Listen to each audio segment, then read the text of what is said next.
Hello बच्चों, नमस्ते। I hope आप सब प्रसन्न हैं, स्वस्थ हैं और बिल्कुल पढ़ाई के मूड में हैं। बच्चों, आज का टॉपिक है क्वाड्रिलेटरल्स। वैसे तो ये मुख्य रूप से क्लास 8 और 9 के बच्चों के लिए है, लेकिन ये यूजफुल है उसके बाद भी। क्लास 9 से जो ऊपर हैं बच्चे, उन्हें भी इसकी ज़रूरत तो पड़ती ही है। बेसिक्स नहीं होंगे तो कहाँ से काम करेंगे। इसके साथ साथ वो बच्चे जो क्लास 5, 6 और 7 में पढ़ते हैं लेकिन महत्वाकांक्षी हैं, ओलंपियाड्स, एनटीएससी और अदर कॉम्पिटिटिव एग्जाम्स की तैयारी करते रहते हैं, उनके लिए भी बहुत ही इंपॉर्टेंट है। चलिए शुरू करते हैं अभी। बच्चों, ऐसे क्वेश्चन से आपका पाला पड़ा होगा। कैसा फील करते हैं जब ये क्वेश्चन आता है? पसीने आते हैं? बहुत से बच्चों के आते हैं पसीने। बहुत से बच्चे तो समझते ही नहीं हैं। बहुत से ऐसे भी बच्चे हैं जो करते तो हैं जैसे तैसे, लेकिन संशय में रहते हैं, डाउट में रहते हैं। उन्हें ये क्लियर नहीं होता कि वो सही कर रहे हैं या गलत कर रहे हैं। जैसे कि ऑल पैरेललोग्राम्स आर ट्रेपेजियम्स। क्या सभी पैरेललोग्राम को हम ट्रेपेजियम बोल सकते हैं? अब वो संशय में पड़ जाते हैं कि भाई पैरेललोग्राम में ऐसी क्या बात है, ट्रेपेजियम में ऐसी क्या बात है कि हम एक पैरेललोग्राम को ट्रेपेजियम भी बोल सकते हैं, बोल भी सकते हैं या नहीं बोल सकते हैं। बहुत सारे डाउट्स रहते हैं। तो आज का जो वीडियो है वो खासकर इसी तरह के डाउट्स को क्लियर करने के लिए। इस वीडियो के बाद, इस क्लास के बाद आपको इसमें कोई डाउट नहीं होगा। आप आसानी से ये बता पाएंगे कि इनमें से कौन सा स्टेटमेंट ट्रू है, कौन सा फॉल्स है, किसमें यस बोलना है, किसमें नो बोलना है। इस फिगर को देखिए। यहां पर trapezium, parallelograms, rectangles, rhombus, squares, ये 5 टाइप के क्वाड्रिलेटरल इसमें इंक्लूड किए हुए हैं। और नोटिस करने वाली बात है कि रेक्टेंगल और रोम्बस को मैंने एक ही लेवल में रखा है।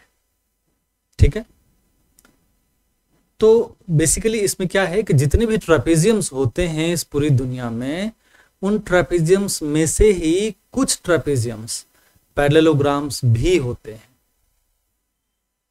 उसी तरह से जितने पैरेललोग्राम्स हैं उनमें से कुछ पैरेललोग्राम्स रेक्टेंगल्स भी होते हैं, या फिर हम कह सकते हैं वो रोम्बस भी होते हैं।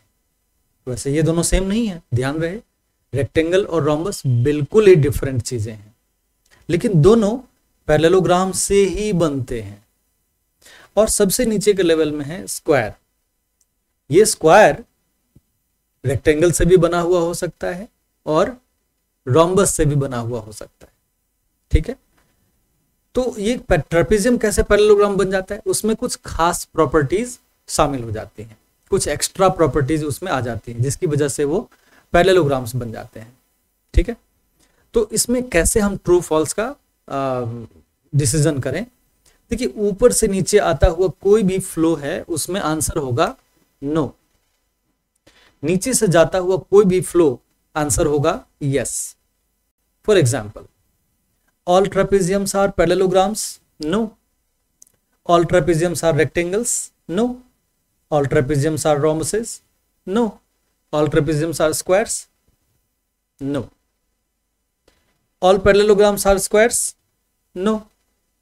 ऊपर से नीचे वाला कोई भी फ्लो सही नहीं है। ठीक है, अगर हम कहते हैं कि all parallelograms are trapeziums तो गलत है। हाँ, ये सही होगा कहना some trapeziums are parallelograms, ये सही है। बट अगर all लगा दिया तो ये सभी नो हो जाते हैं। all parallelograms rhombuses, no. all parallelograms rectangles, no. ऊपर से नीचे वाले में all कभी भी फिट नहीं बैठता, लेकिन नीचे से ऊपर चलिए तो all फिट बैठ जाता है। जैसे all squares are rectangles, yes. all squares are rhombuses, yes. all squares are parallelograms, yes. all squares are trapeziums, yes.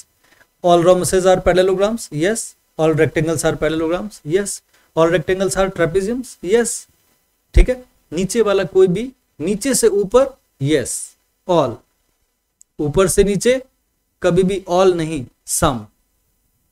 Some parallelograms are rhombuses, तो यस बोलेंगे, but all parallelograms are rhombuses कभी नहीं। ऊपर से नीचे वाले फ्लो में all कभी भी फिट नहीं बैठता। अब इसमें एक पैरेललोग्राम एक क्वाड्रिलेटरल रह गया है, कौन सा? काइट। मैं चाहता तो यहीं पे शामिल कर सकता था, काइट लिखकर, काइट से मैं इसको जोड़ देता, लेकिन ये थोड़ा हौच-पौच हो जाता। मैं नहीं चाहता था कि मैं चीजों को मिक्सअप करूं, बच्चे फिर कंफ्यूज हो। मैंने इसके लिए अलग स्लाइड बना ली। यहां पर काइट के साथ रोम्बस और स्क्वायर को शामिल कर लिया। इसमें भी वैसा ही फ्लो है। जितने भी काइट्स हैं दुनिया में, जितने भी, उनमें से कुछ काइट्स रोम्बस भी होते हैं। जितनी भी रोम्बसेज हैं उनमें से कुछ रोम्बसेज स्क्वायर्स भी होते हैं। ठीक है, तो अगर ऊपर से नीचे का फ्लो है तो बोलेंगे नो, नीचे से ऊपर का फ्लो है तो बोलेंगे yes. All kites rhombuses? No. All kites are squares? No. All squares are rhombuses? नीचे से ऊपर, all squares are rhombuses? Yes. All rhombuses are kites? Yes. नीचे से ऊपर हमेशा यस, क्योंकि ये उसी से निकला हुआ होता है। स्क्वायर रोम्बस से ही निकला है, रोम्बस काइट से ही निकला हुआ है। ठीक है, कुछ काइट्स रोम्बसेज बन जाते हैं। तो अब आपको समझ आ गया होगा कि किस में हमें यस बोलना है, किस में नो बोलना है। ऊपर से नीचे का फ्लो तो नो, नीचे से ऊपर का फ्लो यस। ऊपर से नीचे के फ्लो में ऑल लगा हुआ है तो नो होगा। सम लगा हुआ है तो यस बोल सकते हैं। Some kites are rhombuses? Yes. All kites are rhombuses? No. ठीक है, अब मैं आपको एक एक करके सभी क्वाड्रिलेटरल्स के बारे में बताऊंगा, एक एक करके डिटेल में। सबसे पहले ट्रापेजियम। ट्रापेजियम को कुछ जगहों पर, कुछ देशों में ट्रापेजॉइड भी कहते हैं। इसका दूसरा नाम ट्रापेजॉइड है, बट चलन में हमारे यहाँ कम है, बहुत कम लोग इसको जानते हैं, यूज करते हैं। जानते भी हैं तो यूज कम लोग करते हैं। क्या होता है ये? इसकी डेफिनेशन है बच्चों,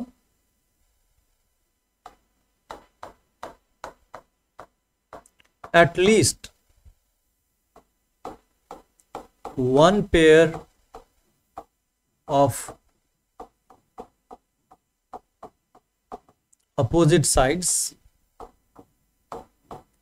parallel।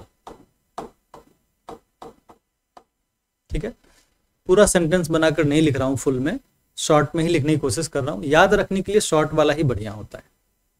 शॉर्ट में चीजों को कही जाए, याद रहती है दिमाग में। पूरा डेफिनेशन, फुल सेंटेंस याद रखने में थोड़ी परेशानी आती है, राइट। तो क्या कहा मैंने? एटलीस्ट, कम से कम क्या? एक जोड़ी, one pair of opposite sides. Opposite side होते हैं आमने सामने वाले, तो कम से कम एक जोड़ी अपोजिट साइड्स का पैरेलल होना चाहिए।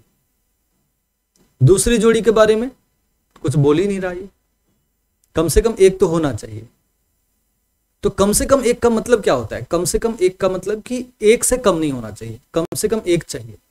एक से ज्यादा हो जाए तो कोई दिक्कत नहीं। जैसे कि आपने पापा से बोला, पापा मुझे कम से कम 2 पेंसिल्स चाहिए।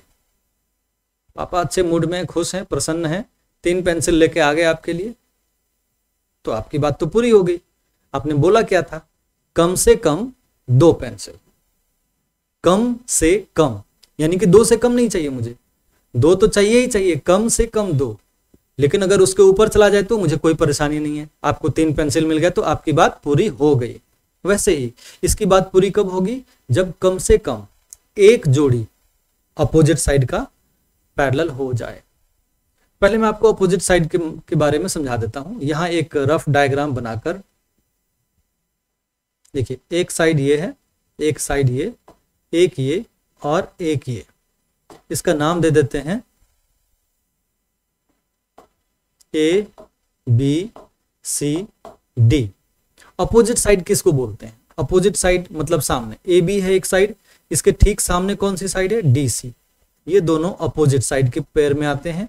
तो ए बी एंड डीसी का एक जोड़ा बन गया अपोजिट साइड का। दूसरा जोड़ा कौन है? एक एडी और बीसी, ये दोनों भी अपोजिट साइड में आते हैं।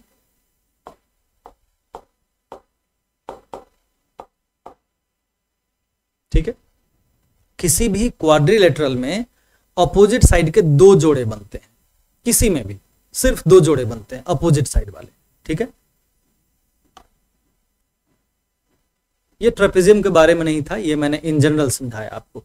किसी भी क्वाड्रिलेटरल में अपोजिट साइड के दो जोड़े बनते हैं और ये कहता है कि उन दोनों में से कम एक जोड़ी अपोजिट साइड पैरेलल होनी चाहिए। ठीक है, और अगर हो जाती है पैरेलल तो ट्रेपेजियम बन जाता है वो। तो फिर दूसरी जोड़ी के बारे में क्या? दूसरी अगर जोड़ी पैरेलल हो जाए तो भी कोई दिक्कत नहीं, ट्रेपेजियम वो तब भी रहेगा। ठीक है, कुछ इसके फिगर्स में दिखा देता हूं आपको। एक फिगर ये हो सकता है, ऐसा दिख सकता है, ये ए बी सी डी, ऊपर की साइड पैरेलल है नीचे की साइड के। ये तीर का निशान लगाना मतलब पैरेलल दिखाना, तीर का निशान मतलब वो दोनों एक ही दिशा में तीर का निशान है, मतलब दोनों पैरेलल हैं।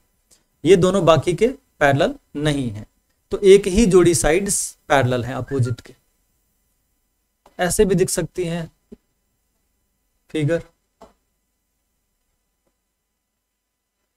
ए बी सी डी, इसमें ऊपर की ये साइड नीचे वाली इस साइड के पैरेलल है, बाकी दोनों पैरेलल नहीं है। फिगर ऐसा भी हो सकता है,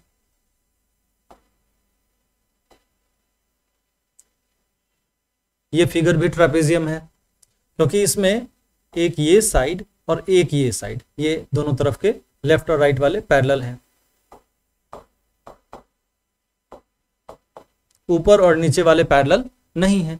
तो ये जो तीन मैंने बनाए, तीनों में एक एक जोड़ी अपोजिट साइड्स के पैरेलल हैं। अब एक ऐसा बनाते हैं जिसमें दोनों जोड़ी पैरेलल हैं।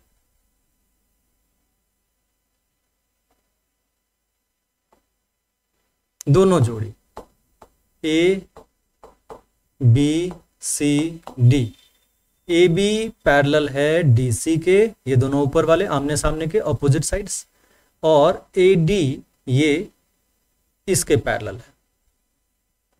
ठीक है, दोनों जोड़ी पैरेलल है इसमें, ऊपर वाली साइड नीचे वाली साइड के पैरेलल और लेफ्ट वाली राइट वाली साइड के पैरेलल, दोनों जोड़ी। तो भी ये ट्रेपेजियम है बच्चों। ठीक है, क्योंकि बोला एटलीस्ट। अब आप सोचेंगे ये मैंने हाईलाइट क्यों किया हुआ है ऐसे, ये रेड में हाईलाइट क्यों किया है? हाईलाइट मैंने इसलिए किया बच्चों क्योंकि एनसीईआरटी बुक में या फिर कई सारे दूसरे बुक्स में भी ट्रेपेजियम की डेफिनेशन ऐसे लिखी होती है, सिर्फ इतना, one pair of opposite side. बच्चे इसमें कंफ्यूज हो जाते हैं, लिखा है वन पेयर, वन का मतलब टू तो होगा नहीं, वन का मतलब जीरो भी नहीं होगा, वन का मतलब एग्जैक्टली वन होता है, जबकि एटलीस्ट वन का मतलब होता है कि कम से कम एक से ज्यादा भी ले सकते हैं इसमें। अगर एटलीस्ट लिख दिया तो एक से ज्यादा भी चलेगा, और अगर सिर्फ वन लिखा तो एक से ज्यादा नहीं चलेगा। तो बच्चे वहां कंफ्यूज हो जाते हैं, फिर वो कहते हैं कि नहीं सर ये ट्रेपेजियम नहीं है, इसमें तो दोनों पैरेलल हो गए, दोनों जोड़ी पैरेलल हो गए, वहां तो एक ही लिखा था, है ना। तो वहां पे कंफ्यूजन आती है। तो करेक्ट डेफिनेशन ये है, इसको याद रखिए। साथ में एक एक्स्ट्रा इंफॉर्मेशन है, देखिए ये जो ट्रेपेजॉइड है या ट्रेपेजियम, एक जोड़ी साइड्स पैरेलल हैं और जो बाकी के दोनों साइड्स हैं वो पैरेलल नहीं है, नॉन पैरेलल बोलते हैं। नॉन पैरेलल दोनों ये वाले अगर इक्वल हो जाएं लेंथ में, उनकी लेंथ इक्वल हो जाए, पैरेलल नहीं लेंथ इक्वल हो जाए, तो इसका एक स्पेशल नाम हो जाता है, क्या बोलते हैं? आइसोसेलेस ट्रेपेजियम, इसको बोलते हैं आइसोसेलेस ट्रेपेजियम। आइसोसेलेस मतलब कि जो नॉन पैरेलल साइड्स हैं वो इक्वल हो जाने चाहिए। और इसमें एक कंस्ट्रक्शन बहुत ही काम की चीज होती है, बहुत ही काम आती है बच्चों के। इस तरह के आइसोसेलेस ट्रेपेजियम में अगर मैं बी से लेकर एक लाइन ऐसे ड्रॉ करूं जो एडी के पैरेलल हो, तो देखिए क्या होगा। ये मैंने बना दिया। अब यहां पर मैंने आपको बोला कि ये जो न्यू साइड है ये एडी के पैरेलल है, तो ये जो साइड है लेफ्ट वाला जो हिस्सा है, इसके दो हिस्से कर दिए हमने, ट्रेपेजियम के हो गए दो हिस्से। इसका एक हिस्सा है पैरेललोग्राम और दूसरा हिस्सा है आइसोसेलेस ट्रायंगल। ध्यान रखिएगा, आइसोसेलेस ट्राइंगल। अब ये तीनों साइड इक्वल हो गए, ये साइड इस साइड के इक्वल, क्यों? क्योंकि पैरेललोग्राम के अपोजिट साइड से इक्वल है होती है, और ये दोनों साइड्स इक्वल हो गई तो ये आइसोसेलेस ट्राइंगल। ठीक है, अब यहां पैरेललोग्राम का जिक्र आया, पैरेललोग्राम को मैं इंट्रोड्यूस कर देता हूं। अब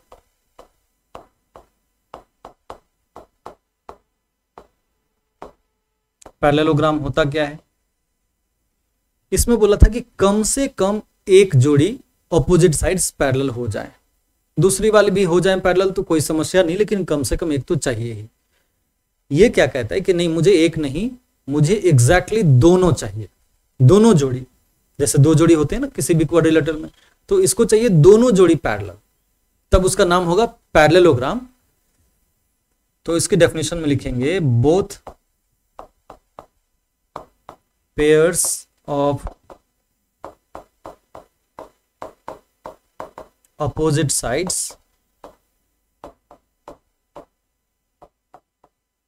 पैरेलल। ठीक है, बोथ पेयर्स, इसमें एक से काम नहीं चलेगा। पैरेललोग्राम सिर्फ वही बन पाएगा जिसकी दोनों जोड़ी ऑपोजिट साइड्स पैरेलल हो जाए, ऊपर वाली साइड नीचे वाली साइड के पैरेलल हो जाए, और लेफ्ट वाली साइड राइट वाली साइड के भी पैरेलल हो जाए, दोनों जोड़ी। ठीक है, तो इसका मतलब ये बच्चों कि ये जो मैंने ABCD बनाया था यहां पर, ये तो पैरेललोग्राम की कैटेगरी में आ गया ना। इसका मतलब कि ये ट्रेपेजियम की कैटेगरी में भी है और इस कैटेगरी में भी है, राइट। जिसके दोनों जोड़ी पैरेलल हो जाएंगे वो पैरेललोग्राम तो बनेगा ही, साथ में ट्रेपेजियम भी बना रहेगा वो, इस बात को ध्यान रखना है। तो इसमें एक और फिगर बना लेते हैं हम।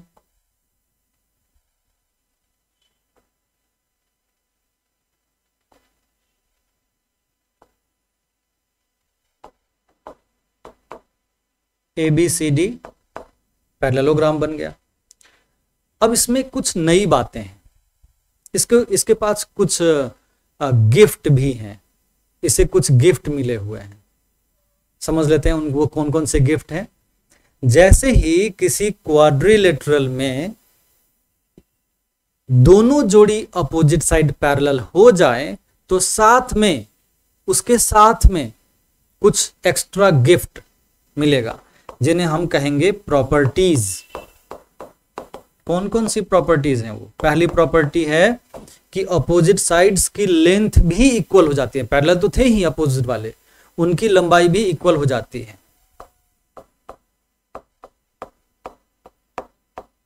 अपोजिट साइड्स इक्वल, ठीक है। दूसरी, अपोजिट एंगल्स इक्वल।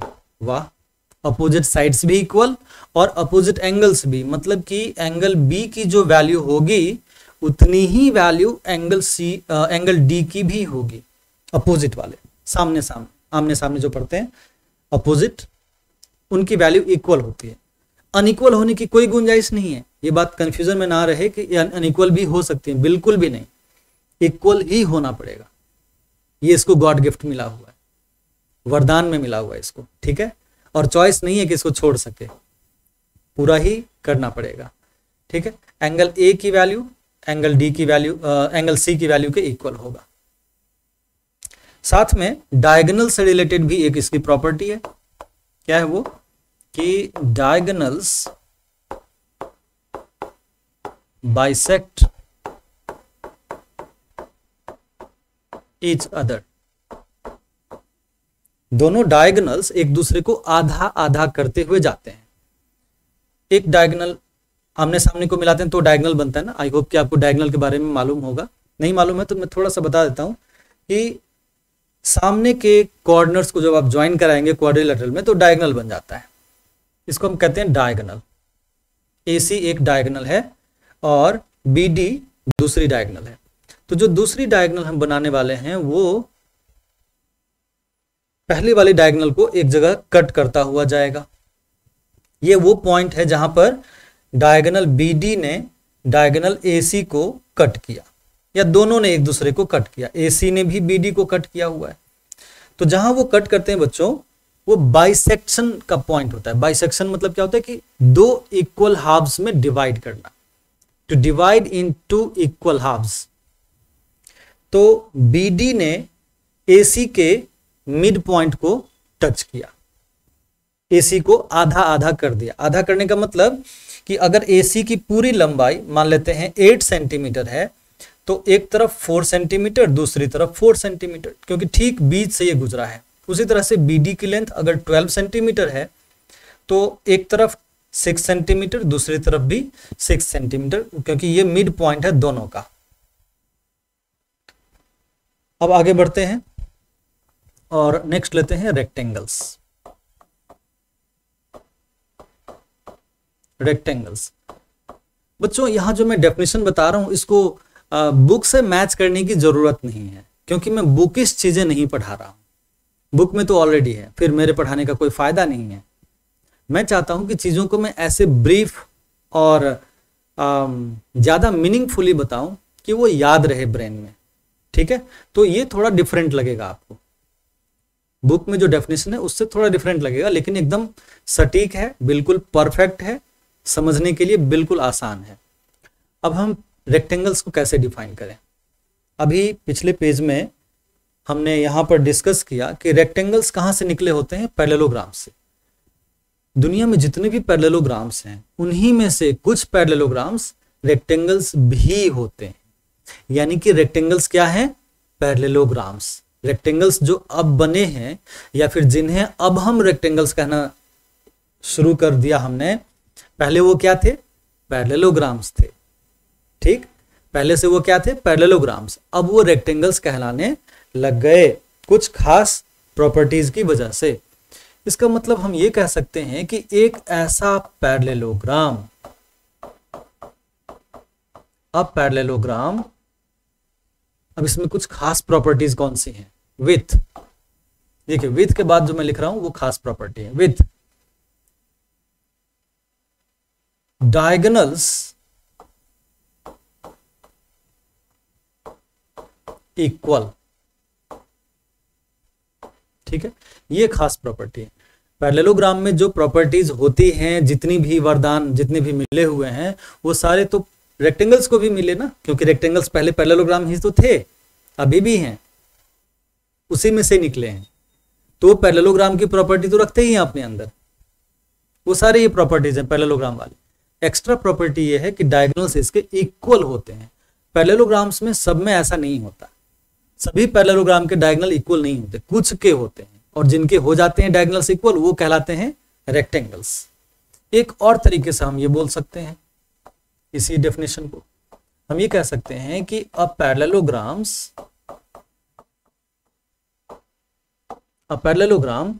विद क्या, विथ ऑल एंगल्स 90 डिग्री। अगर हमने ये बोल दिया तो भी परफेक्ट डेफिनेशन। एक ऐसा पैरेललोग्राम जिसके सारे एंगल्स 90 डिग्री हो जाएं।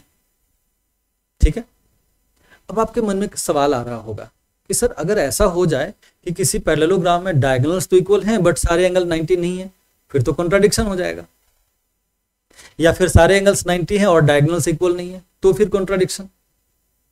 तो मैं आपको बता दूं बच्चों, ऐसा कभी नहीं होगा, कभी नहीं होगा, क्योंकि ये दोनों चीजें हमेशा साथ में आती हैं, ट्विंस। ये दोनों हमेशा साथ चलते हैं, कभी अलग अलग होते ही नहीं। किसी पैरेललोग्राम में अगर डायगोनल्स इक्वल हैं तो ऑल एंगल 90 डिग्री ऑटोमेटिकली हो जाएगा, या फिर अगर सारे एंगल 90 हैं तो डायगोनल्स इक्वल ऑटोमेटिकली हो जाएगा। ठीक है,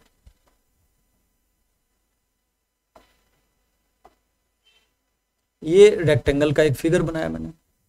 तो आपको ये याद रखना है कि रेक्टेंगल में क्या खास बात होती है। पैरेललोग्राम के सारे गुण धर्म इसके अंदर होते हैं, सारे कैरेक्टरिस्टिक्स होते हैं, साथ में एक्स्ट्रा ये होता है डायगोनल्स इक्वल। और अगर डायगोनल्स इक्वल है तो सारे एंगल 90 भी होंगे साथ में, है ना, दोनों साथ आते हैं। तो ये दोनों एक्स्ट्रा प्रॉपर्टीज के तौर पर होते हैं, इनको आप अलग से याद रखो।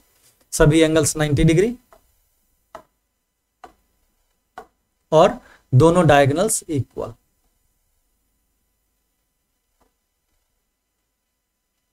अगर इसको हम नाम दे दें ABCD, तो इसमें AC जो है ये डायगोनल और BD जो है दूसरा डायगोनल, ये दोनों लेंथ में इक्वल होते हैं।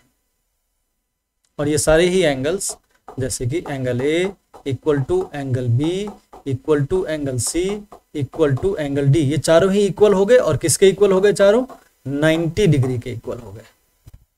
ठीक है, अब हम बात करते हैं स्क्वायर की।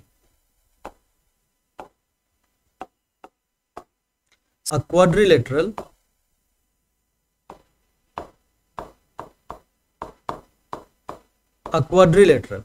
चार साइड वाला, ये तो पक्का ही बोल सकते हैं क्योंकि चार साइड तो होते ही हैं इसमें, ये नहीं कोई किसी को ऑब्जेक्शन नहीं होगा सर इसमें 3 साइड भी तो हो सकते हैं, ऐसा तो नहीं बोलेगा कोई। चार साइड होना एकदम अनिवार्य है, जरूरी है।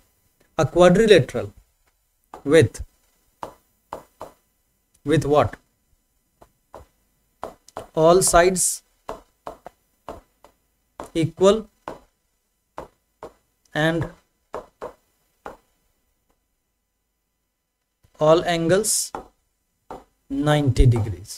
ठीक है, सभी साइड्स इक्वल हो जाएं और सभी एंगल्स 90 डिग्री हो जाएं। किसी क्वाड्रिलेटरल में अगर ऐसा हो जाता है तो वही क्वाड्रिलेटरल कहलाता है स्क्वायर। ठीक है, सभी साइड्स इक्वल और सभी angles 90 degree.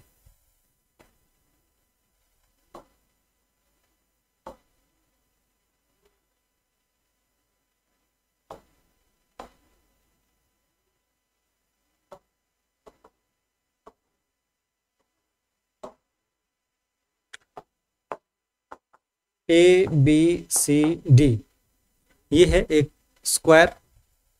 All sides equal मतलब जो लंबाई, जितनी लेंथ ए बी की है, अगर 5 सेंटीमीटर है ए बी तो बी सी भी 5 सेंटीमीटर ही होना चाहिए, सी डी भी 5 सेंटीमीटर होना चाहिए और डी ए भी 5 सेंटीमीटर होना चाहिए। सबकी लंबाई इक्वल। अगर 10 सेंटीमीटर है इनमें से एक तो सबको 10 सेंटीमीटर होना पड़ेगा, अगर एक है 5 सेंटीमीटर तो बाकी सबको 5 सेंटीमीटर होना पड़ेगा। जो भी लेंथ डालेंगे वो चारों के लिए डालेंगे, किसी एक के लिए नहीं डाल सकते। जो भी लेंथ होगी 5, 10, 7, 20 कुछ भी, वो सबकी लेंथ हो जाएगी फिर। ठीक है, और सभी angles 90 degree, angle A 90 degree, angle B 90 degree, angle C 90 degree, angle D 90 degree. ठीक है, अब देखिए इसमें कुछ एक्स्ट्रा प्रॉपर्टीज भी हैं, इसको भी कुछ एक्स्ट्रा गिफ्ट मिलते हैं। अगर सभी साइड्स इक्वल और सभी एंगल्स 90 डिग्री हो जाएं तो इसके साथ साथ इसको कुछ एक्स्ट्रा गिफ्ट्स भी मिलते हैं, प्रॉपर्टीज बोलेंगे इनको हम, प्रॉपर्टीज बोलेंगे हम। तो पहली क्या प्रॉपर्टीज है इसकी? डायगोनल्स जो हैं इसके बाइसेक्ट करते हैं, डायगोनल्स बाइसेक्ट ईच अदर। ठीक है, एट 90 डिग्री मतलब अगर हम डायगोनल्स बनाएंगे तो डायगोनल्स एक दूसरे को बाइसेक्ट आधा आधा तो करेंगे ही पैरेललोग्राम की तरह, साथ में 90 डिग्री पर ही वो कटेंगे आपस में। अगर मैं ज्वाइन करके दिखाऊं, डी को बी से ज्वाइन कराया और ए को सी से ज्वाइन कराया, तो बच्चों ये जो पॉइंट है ये दोनों का मिड पॉइंट तो है ही, मध्य बिंदु। साथ में ये जो एंगल्स बने हैं दोनों डायगोनल्स के बीच, ये 4 एंगल्स, ये सभी 90-90 होते हैं बच्चों, सभी 90-90 होते हैं। ये वाले एंगल्स भी 90 हैं और डायगोनल्स के बीच जो एंगल बना वो भी 90। Diagonals bisect each other at 90 degree. ठीक है, ये इसमें एक्स्ट्रा प्रॉपर्टी। अच्छा, 1 को मैं हटा देता हूं क्योंकि बस इतना ही है। ठीक है, डायगोनल्स इक्वल भी होते हैं, ये भी लिख लेते हैं।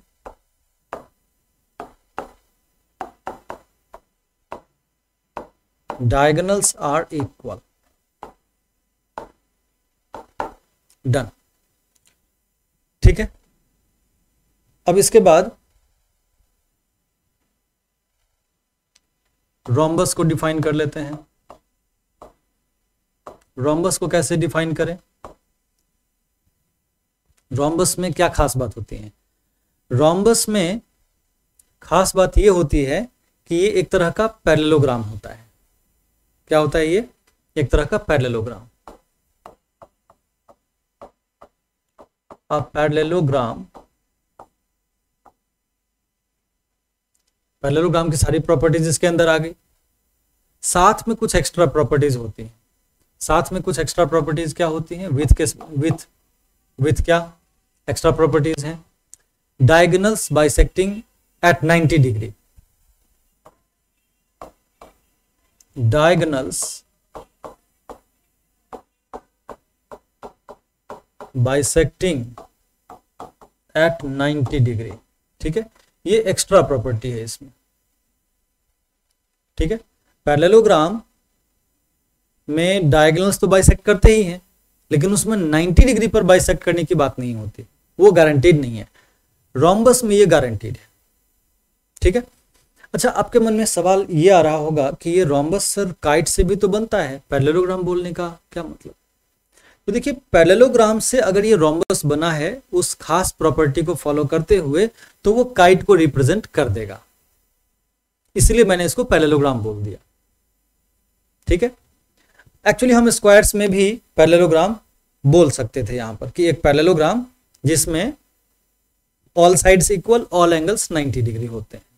ठीक है, लिख ही डालता हूं मैं क्वाड्रिलेटरल को parallelogram.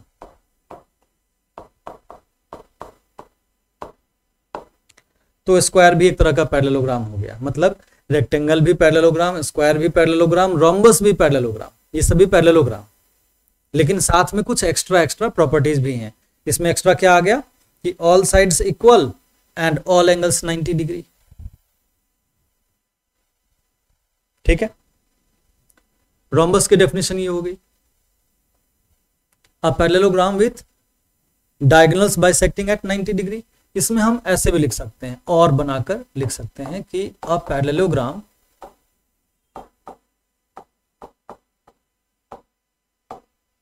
With all sides equal. अब ये क्या बात हुई, ऊपर वो भी लिख दिया, नीचे ये भी लिख दिया। तो बच्चों, कुछ प्रॉपर्टीज ऐसी होती हैं जो कभी अकेले आती ही नहीं, जब भी आते हैं वो साथ में लेके आते हैं अपने जोड़ीदार को। ये दोनों वैसे ही हैं। डायगोनल्स अगर 90 डिग्री पर बाइसेक्ट करेंगे तो सभी साइड्स का इक्वल होने की गारंटी हो जाती है। डायगोनल्स जब भी 90 डिग्री पर बाइसेक्ट करेंगे तो सभी साइड्स के इक्वल होने की गारंटी हो जाती है। ठीक है, तो ये कभी अकेले आते ही नहीं, इसीलिए दोनों लिख दिया मैंने।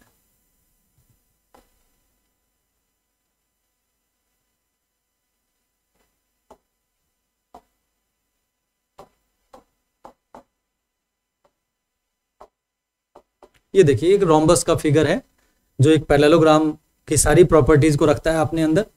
ठीक है, साथ में इसके डायगोनल्स एक दूसरे को 90 डिग्री पर काटते हैं, बिल्कुल स्क्वायर की तरह।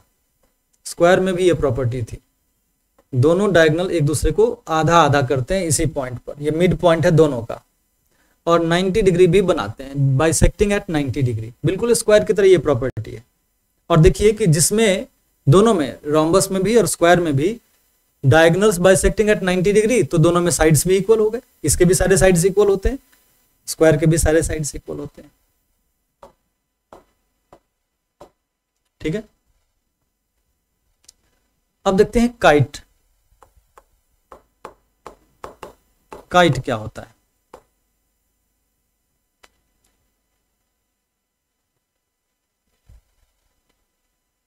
अ क्वाड्रिलेटरल, इसको पैरेललोग्राम या कुछ ऐसा नाम नहीं दे सकते, ये सबसे अलग होता है। अ quadrilateral with at least 2 pairs of at least 2 different pairs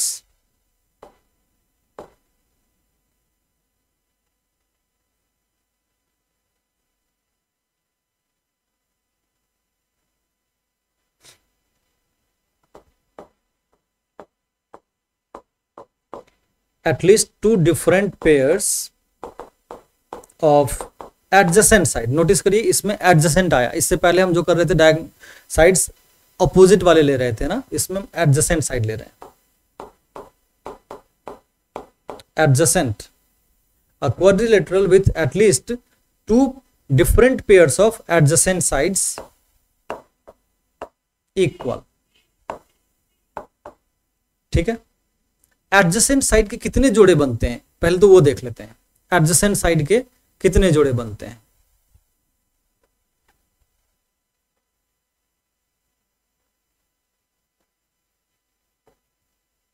ये मैंने काइट नहीं बनाया बच्चों, ये इन जनरल कोई भी क्वाड्रिलेटरल बनाकर मैं समझाने की कोशिश कर रहा हूं कि एडजेसेंट के कितने जोड़े बनते हैं, फिर हम काइट की बात करेंगे।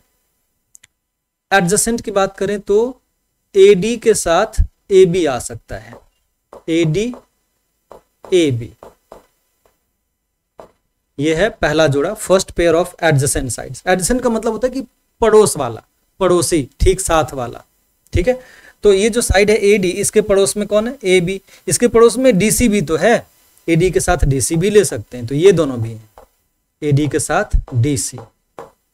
ठीक है, फिर हम AB के साथ BC ले सकते हैं, AB के साथ BC, है ना, एक और जोड़ा बन गया। उसके बाद हम BC के साथ DC को रख सकते हैं, BC के साथ DC, कितने जोड़े बन गए देखिए, 1 2 3 4।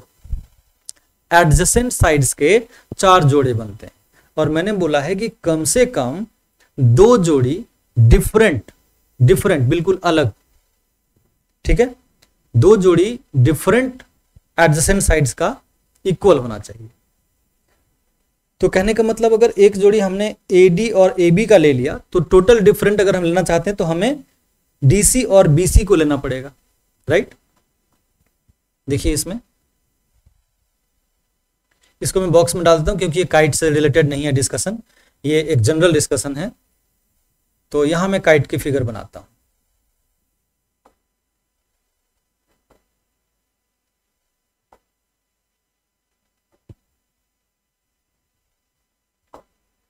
ABCD ये काइट है। तो 1 पेयर कौन सा लेंगे एडजेसेंट, जैसे हमने ले लिया AD और AB, तो एक जोड़ा ये दोनों हो गए, दोनों इक्वल है। और एक दूसरा जोड़ा भी हमें लेना है कंप्लीट डिफरेंट वर्ड लिखा हुआ, 2 जोड़ी लेना है हमें। तो एक ले लिया DC और इसका साथ वाला BC, ये इसके इक्वल है। बट यहां पर मैंने दिखाया कि AD DC के इक्वल नहीं है, ये दोनों इक्वल नहीं है, लेकिन ये दोनों इक्वल है आपस में। एडजेसेंट साइड्स का एक जोड़ा ये है, दूसरा जोड़ा ये है ना। कम से कम बोला था 2, तीसरा चौथा भी अगर हो जाए तो कोई दिक्कत नहीं है, मैंने बोला है एटलीस्ट, यानी कि 2 से ज्यादा भी अगर जोड़े इक्वल हो जाते हैं तो भी वो काइट बन सकता है। इसीलिए काइट की कैटेगरी में रोम्बस भी आता है, क्योंकि रोम्बस में 4 जोड़ी यानी कि चारों जोड़ी जो होते हैं एडजेसेंट साइड्स के वो इक्वल होते हैं। ठीक है, और स्क्वायर में भी ऐसा होता है। साथ में इसको कुछ गिफ्ट मिला हुआ है, साथ में इतनी बातें अगर पूरी हो जाए तो साथ में कौन कौन सा गिफ्ट है देखिए। इसका एक डायगोनल AC है, दूसरा डायगोनल BD है। तो जनरली ऐसा होता है कि जो छोटा डायगोनल है इसमें, स्मॉलर वन, वो बाइसेक्ट हो जाता है उस पॉइंट पर। ये है मिड पॉइंट किसका? छोटे वाले का, बड़े वाले का गारंटीड नहीं है। ठीक है, तो इसमें गिफ्ट में क्या मिला इसको? स्मॉलर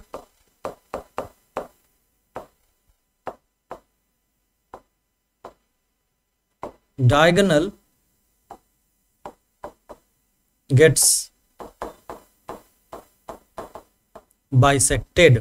ठीक है, स्मॉलर वाला बाइसेक्ट होता है। मैंने लार्जर वाले के बारे में कुछ नहीं बोला, मतलब जिसके बारे में कुछ ना बोला जाए उसके बारे में समझना चाहिए। May be, may not be, both, may be और मे नॉट बी।